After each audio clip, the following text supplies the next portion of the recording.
Hello everyone, আপনাদের সকলকে class 4 wings এর অ্যাক্টিভিটির সমাধানে স্বাগত জানাই। অ্যাক্টিভিটি 1 এ ডোমেস্টিক অ্যানিম্যালস এবং তাদের সাউন্ডের ব্যাপারে জেনেছিলাম। অ্যাক্টিভিটি 2 এ ওয়াইল্ডস অ্যানিম্যালস এবং তাদের সাউন্ডের ব্যাপারে জেনেছিলাম। অ্যাক্টিভিটি 5 এ এখানে বার্ডস এবং তাদের সাউন্ডসের ব্যাপারে এই অ্যাক্টিভিটিটি রয়েছে। এইখানে এগুলো সমাধান করব। এই বাচ্চাদেরকে আমরা যদি এর শব্দগুলো শোনাই তাহলে খুব ভালো হবে। প্রথমে আমরা বার্ডসগুলোর নাম এবং তাদের শব্দ কেমন হয় সেটা শুনবো এবং তারপরে শূন্যস্থানগুলো হেল্প বক্স থেকে পূরণ করব।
ভলচার স্ক্রিচেস,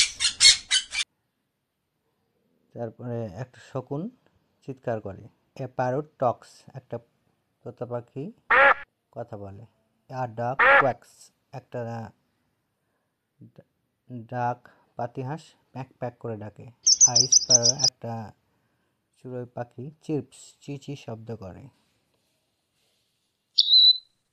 আর রবিন হুইসেলস, একটা রবিন বার্ড সিস দেয়। আ ক্রো কাউজ, একটা কাক কাকা করে। আ কক ক্রোজ, একটা মোরগ কুকরুকু করে।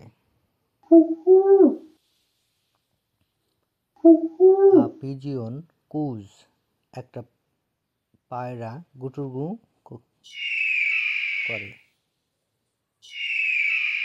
অ্যান ইগল স্ক্রিচেস, একটা ইগল ঝাঁঝালো কি কি শব্দ করে। আর রাভেন ক্রক্স, একটা দাঁড় কাক কর্কশ ক্রক ক্রক শব্দ করে। অ্যান আউল হুটস, একটা পেঁচা হুট হুট শব্দ করে। আ ব্ল্যাকবার্ড টুইটস, একটা ব্ল্যাকবার্ড টুইট টুইটস বা চি চি শব্দ করে। Thank you all.